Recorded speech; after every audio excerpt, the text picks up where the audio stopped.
സതീശനെ മുഖ്യമന്ത്രിയാക്കണമെന്ന് ആവശ്യപ്പെട്ടുകൊണ്ട് കമന്റുകൾ നിറയുന്ന കാര്യം, സോഷ്യൽ മീഡിയ ട്രെൻഡ്, ജനങ്ങളുടെ ആവശ്യം, ഇത് വെച്ച് ഹൈക്കമാൻഡ് ഒരു തീരുമാനം എടുക്കാനുള്ള സാധ്യത ഉണ്ടോ എന്നുള്ള നിർണായകമായ ചോദ്യം.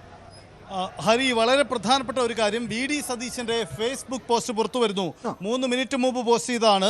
ഇതിൽ പറയുന്ന ഒരു കാര്യം, ചേരിതിരിഞ്ഞ പ്രകടനങ്ങൾ നടത്തുന്നതും ഫ്ലെക്സുകൾ സ്ഥാപിക്കുന്നതും ഒഴിവാക്കണം. അത്തരം നടപടികളിൽ നിന്ന് കോൺഗ്രസിന്റെയും UDFന്റെയും പ്രവർത്തകർ പിന്മാറണം എന്നാണ് വി ഡി സതീശൻ പറയുന്നത്.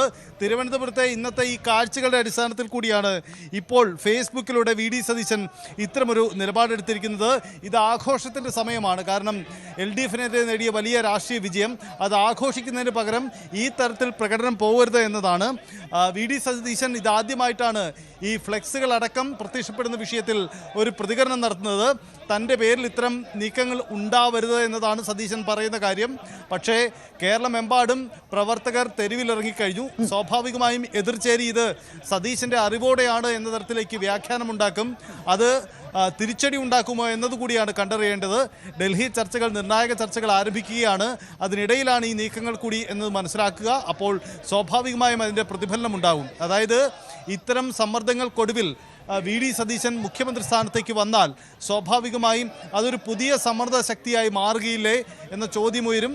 മാത്രമല്ല, നേതാക്കളെ പരസ്പരം ചെളിവാരി എറിയുകയും അവർക്കെതിരെ മുദ്രാവാക്യം വിളിക്കുകയും ചെയ്യുന്ന ശൈലി മുഖ്യമന്ത്രി സ്ഥാനത്തിന് വേണ്ടിയാണെന്ന് കൂടി ഓർക്കുക. ആ തരത്തിൽ നീക്കം നടക്കുമ്പോൾ മുന്നണിയുടെയും പാർട്ടിയുടെയും കെട്ടുറപ്പ് ബോധപൂർവം തന്നെ നശിക്കപ്പെടുകയല്ലേ എന്ന ചോദ്യം ഉണ്ടാവുകയാണ്. അപ്പോൾ ഏറ്റവും വലിയൊരു രാഷ്ട്രീയ വിജയം നേടിയ മുന്നണിയാണ് ഇങ്ങനെ തെരുവിൽ പോരടിക്കേണ്ടി വരുന്നത് എന്ന സാഹചര്യം കൂടിയുണ്ട്.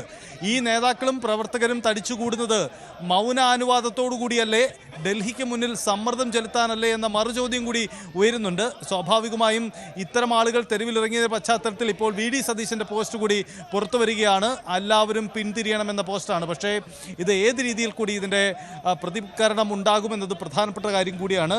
KC വേണുഗോപാലിൻ്റെ ACC ജനറൽ സെക്രട്ടറിയുടെയൊക്കെ ഫ്ലെക്സ് ബോർഡുകളൊക്കെ വലിച്ചു കയറുന്നു, കരിയോയിലൊഴിക്കുന്നു. ഈ തരത്തിലേക്കൊക്കെ വൈകാരികമായി പ്രവർത്തകർ കടക്കുന്നത് സ്വാഭാവികമായും വി ഡി സതീശൻ്റെ സാധ്യതയെ ബാധിക്കില്ല എന്ന ചോദ്യം കൂടിയുണ്ട്. എന്തായാലും ഇതിൻ്റെ എല്ലാം അടിസ്ഥാനം ഡൽഹിക്ക് മുന്നിൽ, ഡൽഹി ചർച്ചകൾക്ക് മുന്നിൽ സമ്മർദ്ദമുയർത്തുകയാണ്. പാർലമെന്ററി പാർട്ടിക്ക് ഭൂരിപക്ഷമില്ല. MLA-മാരുടെ ഭൂരിപക്ഷം വി ഡി സതീശന് അനുകൂലമല്ല. ഈ സാഹചര്യത്തിൽ കൂടിയാണ് ഇപ്പോഴത്തെ നീക്കങ്ങൾ എന്നുകൂടി മനസ്സിലാക്കണം. അതായത് ഘടകകക്ഷികളുടെ പിന്തുണയുണ്ട്, പൊതുജനങ്ങളുടെ പിന്തുണയുണ്ട്. മുഖ്യമന്ത്രി സ്ഥാനത്തേക്ക് വി ഡി സതീശനാണ് വരേണ്ടത് എന്നൊരു വികാരം ആ തരത്തിൽ ഉന്നയിക്കൂടിയാണ് ഈ നീക്കത്തിൻ്റെ അടിസ്ഥാനമെന്ന് മനസ്സിലാക്കാം. സ്വാഭാവികമായി എതിർ ക്യാമ്പ് കൂടി ബദൽ തന്ത്രങ്ങൾ ആസൂത്രണം ചെയ്യും. അതുകൊണ്ട് വളരെ നിർണായക ഘട്ടത്തിലൂടെയാണ് കോൺഗ്രസ് രാഷ്ട്രീയം കടന്നു പോകുന്നത്. തലസ്ഥാനത്ത് സെക്രട്ടേറിയറ്റിന് മുന്നിൽ വലിയ തരത്തിലുള്ള സംഘടിച്ച ആളുകൾ രംഗത്തെത്തുന്നു. അവർ നോക്കുക, ഈ ദൃശ്യങ്ങൾ കാണുന്നത് പോലെ KC വേണുഗോപാലിൻ്റെയും മറ്റും ഫ്ലെക്സുകൾ വലിച്ചു കയറുന്ന തരത്തിലേക്ക് വൈകാരിക പ്രകടനങ്ങളിലേക്ക് ആളുകൾ കടക്കുന്നു. മലപ്പുറത്തും കോഴിക്കോടും ഒക്കെ ഈ തരത്തിലുള്ള നീക്കമുണ്ട്. പലയിടങ്ങളിലും ലീഗ് പ്രവർത്തകർ കൂടി, ലീഗിൻ്റെ താഴേക്കിടയിലുള്ള പ്രവർത്തകർ കൂടി തെരുവിലിറങ്ങിയിട്ടുണ്ട് എന്നതാണ് മനസ്സിലാക്കുന്നത്. അങ്ങനെയെങ്കിൽ കൂടുതൽ പ്രതിസന്ധിയിലേക്ക് പോകുന്നു, കൂടുതൽ സങ്കീർണാവസ്ഥകളിലേക്ക് പോകുന്നു എന്നതുകൂടിയാണ് സാഹചര്യം. എന്തായാലും ഇന്ന് വൈകിട്ട് 8:30-ക്കാണ് വി ഡി സതീശനും ഒപ്പം രമേശ് ചെന്നിത്തലയും സണ്ണി ജോസഫും കൂടി ഡൽഹിക്ക് പോകുന്നത്. ഡൽഹിയിലാണ് പ്രധാനപ്പെട്ട ചർച്ചകൾ നടക്കുന്നുണ്ടത്. രണ്ടാം ഘട്ട ചർച്ചകളിലേക്ക് കടക്കുന്നത് ഇന്ന് വൈകുന്നേരം 8:30-ക്ക് തിരിക്കും. വി ഡി സതീശന്റെ പോസ്റ്റ് ഇങ്ങനെയാണ്, ഒന്ന് പൂർണ്ണമായി വായിക്കാം. 102 സീറ്റുമായി കോൺഗ്രസിന്റെയും UDFന്റെയും ചരിത്രത്തിലെ ഏറ്റവും വലിയ വിജയമാണ് നമ്മൾ നേടിയത്. കോൺഗ്രസ് നിയമസഭാ കക്ഷി നേതാവിനെ തിരഞ്ഞെടുക്കാനുള്ള ആദ്യഘട്ട നടപടികൾ പൂർത്തിയായി. രണ്ടാം ഘട്ട നടപടികളിലേക്ക് AICC കടക്കുന്നു. നമുക്കിത് സന്തോഷത്തിന്റെയും അഭിമാനത്തിന്റെയും നിമിഷങ്ങളാണ്. ഇത്തരമൊരു സാഹചര്യത്തിൽ പാർട്ടിക്കും മുന്നണിക്കും ബുദ്ധിമുട്ടുണ്ടാക്കുന്ന ഒന്നും നേതാക്കളുടെയും പ്രവർത്തകരുടെയും ഭാഗത്തു നിന്നുണ്ടാകാൻ പാടില്ല. ചേരിതിരിഞ്ഞ് പ്രകടനങ്ങൾ നടത്തുന്നതും ഫ്ലെക്സുകൾ സ്ഥാപിക്കുന്നതും ഒഴിവാക്കണം. അത്തരം നടപടികളിൽ നിന്ന് പ്രിയപ്പെട്ട കോൺഗ്രസ് UDF പ്രവർത്തകർ പിന്മാറണമെന്ന് സ്നേഹപൂർവ്വം അഭ്യർത്ഥിക്കുന്നു എന്നുള്ളതാണ് PD സതീശൻ 8 മിനിറ്റുകൾക്ക് മുമ്പ് ഇട്ട പോസ്റ്റ്. എന്തായാലും അതിന് സതീശൻ അനുകൂലികൾ കമന്റുമായിട്ട് രംഗത്തെത്തുന്നുണ്ട്. ഡാൻ കുര്യൻ തിരുവനന്തപുരത്ത് നിന്ന് സെക്രട്ടേറിയറ്റ് വളപ്പിൽ നിന്ന് ചേർന്നു. ഡാന്, എന്താണ് അവിടുത്തെ സാഹചര്യം? എങ്ങനെയാണ് പ്രവർത്തകരോട് പാർട്ടി തന്നെ പറയുന്നു പ്രകടനം നടത്തരുത്, ഇപ്പോൾ വി ഡി സതീശന് വേണ്ടി അവർ പ്രകടനം നടത്തുന്നുണ്ടെങ്കിൽ സതീശൻ തന്നെ ഫേസ്ബുക്കിൽ പോസ്റ്റ് ഇടുന്നു പിന്മാറണം എന്നുള്ളത് തന്നെയാണ്. ആ പിന്മാറണം എന്നിട്ട പോസ്റ്റിനെ ബഹുമാന പുരസ്സരം മനസ്സിലാക്കിക്കൊണ്ട് അണികൾ മാറി നിൽക്കാനുള്ള സാഹചര്യമുണ്ടോ? അങ്ങനെ ഒരു സാധ്യതയുമില്ല. ആ പ്രതിഷേധക്കാർ അങ്ങനെ തന്നെ സെക്രട്ടേറിയറ്റിൻ്റെ GPO ജംഗ്ഷനിലേക്ക്, സെക്രട്ടേറിയറ്റിൻ്റെ സമര കവാടം പിന്നിട്ട് ഇപ്പോൾ GPO ജംഗ്ഷനിലേക്ക് എത്തിയിരിക്കുകയാണ്.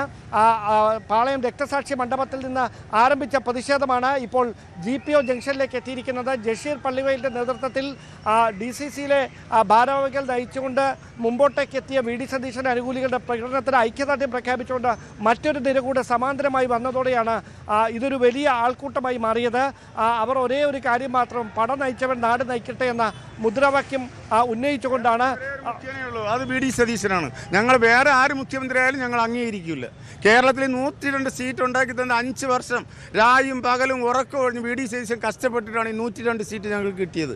അത് VD സതീശനല്ലാതെ വേറൊരു നേതാവിനെ ആര് കെട്ടിയിറക്കിയാലും ഞങ്ങൾ അംഗീകരിക്കില്ല, ജനങ്ങൾ അംഗീകരിക്കില്ല.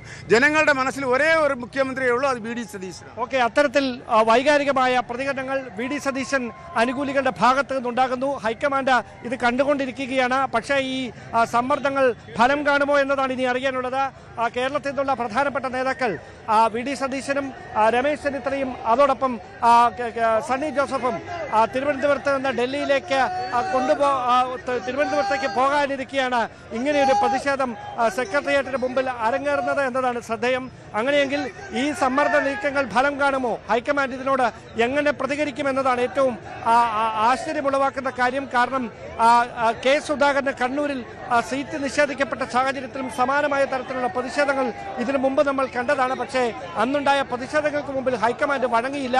അതിന് സമാനമായ ഒരു നീക്കത്തിലേക്ക് കോൺഗ്രസിന്റെ ദേശീയ നേതൃത്വം എത്തുമോ എന്നത് മാത്രമാണ് ഇനി അറിയാനുള്ളത്. ഈ വൈകാരികമായ പ്രതിഷേധങ്ങൾക്ക് സംഘടിതമായ സ്വഭാവമുണ്ടെന്ന വിലയിരുത്തലിലാണ് ഹൈക്കമാൻഡ് എന്നാണ് ഏറ്റവും ഒടുവിൽ നമുക്ക് ലഭിക്കുന്ന സൂചനകൾ. അതുകൊണ്ട് തന്നെയാണ് ഒരു തരത്തിലും സമ്മർദ്ദങ്ങൾക്ക് വഴങ്ങില്ല എന്നൊരു നിലപാടിലേക്ക് ഹൈക്കമാൻഡ് നേരത്തെ എത്തിയതും അത്തരത്തിലുള്ള പ്രതികരണങ്ങൾ AICC ഭാരവാഹികളുടെ ഭാഗത്ത് നിന്ന് ഉണ്ടാകുകയും ചെയ്തത്.